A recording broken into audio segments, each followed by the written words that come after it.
Hey guys, so I wanted to share this dream that I got from the Lord. It's about the mark of the beast. I had this dream about a year ago, around the end of September, the beginning of October. So this dream starts off with me riding on a train with a man, and this man was my guide to get me to the city of safety. The train was full of people. The people were talking among themselves, but not to others. And the atmosphere felt very on edge. Like people weren't being rude, but nobody seemed friendly or would even return a smile.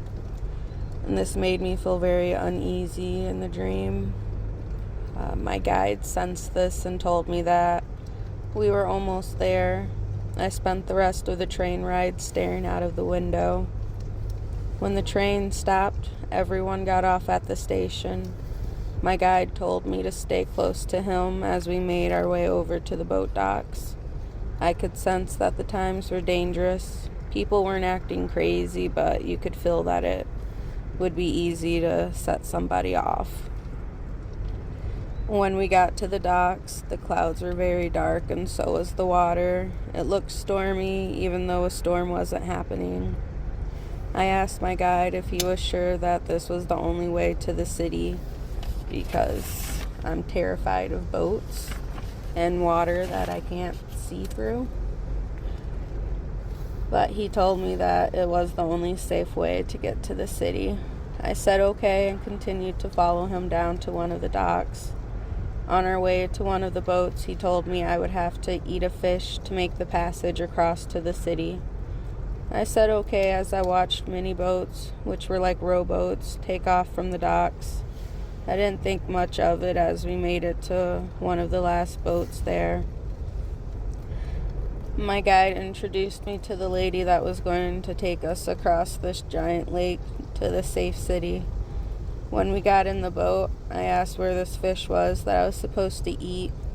The lady told me not to worry and that she had to catch it while we were out on the water. I said okay and didn't give it a second thought. I looked ahead as the woman started rowing us out onto the water. I saw hundreds of boats out on the water heading to this safe city. I glanced back at the docks and saw two others getting into the last boat. I looked down at the water and couldn't see anything but the stormy waves. We got about a third of the way out on the water when the lady stopped rowing and pulled out a fishing pole. And she cast it out into the water and pulled up this hideous-looking fish. It had the body of an eel and the mouth of an anglerfish and was thrashing all over, trying to get back into the water. When I saw this fish, I said astonished, "That's what's in the water?" She said yes as she pulled out a cutting block for the fish.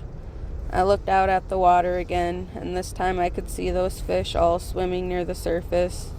There seemed to be thousands of them. I looked back at the woman as she chopped the head off of the fish. In an instant, the head went through the entire decaying process and was dust in just a few seconds. My eyes widened at that sight. I thought to myself, if I eat that, it will cause me to die. I asked the lady if that was supposed to happen to the head. Her and my guide looked at each other like I wasn't supposed to have seen that. She then said yes, it was perfectly normal as she cut a piece off of the body for me to eat. She held out the piece to me, but I just stared at it. My guide took the piece from her and took a bite, assuring me that it was completely safe. I still said I'm not sure, so the lady took the rest of the piece and ate it. She said, "See, it's fine. We've eaten it multiple times." She cut another piece off of the fish and handed it to me. I looked at it, then looked back at them. They again told me that it was perfectly fine and that I only needed to take a bite. I was still unsure about it. I asked them what would happen if I didn't take a bite. My guide told me I would have to get off of the boat and swim the rest of the way to the city. I then said, "You can't just take me back to the dock."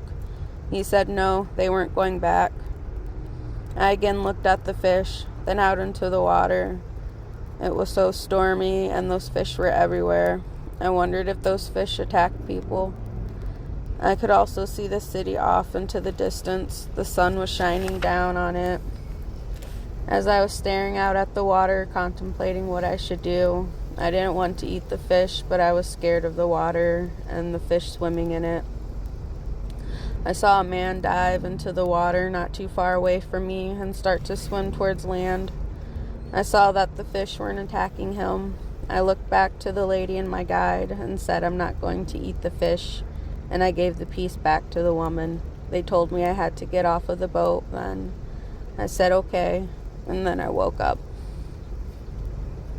Once I woke up from the dream, God immediately put it in my mind that this was a dream about the mark of the beast, also that it would be coming soon. At the time that I had the dream, I didn't understand much else about it. It wasn't until this past summer, around June and July, that God revealed more to me about this dream.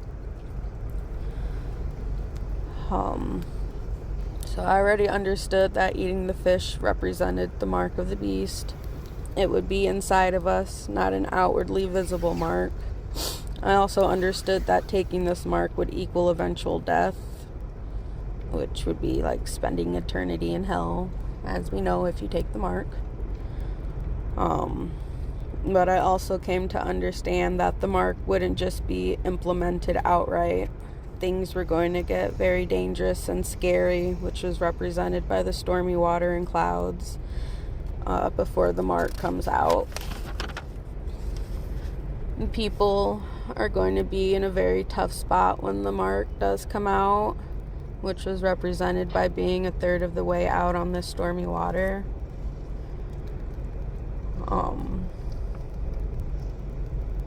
God also revealed to me that the tough spot that people are going to be in is a global famine, and a lot of people will die during this time before global government comes out and tells people that they have cities of sanctuary where they, along with their families, will be safe. Nobody will be forced to take the mark, but for those that won't, they will be left to fend for themselves. And that's it about that dream. Thank you guys for listening, and have a blessed day.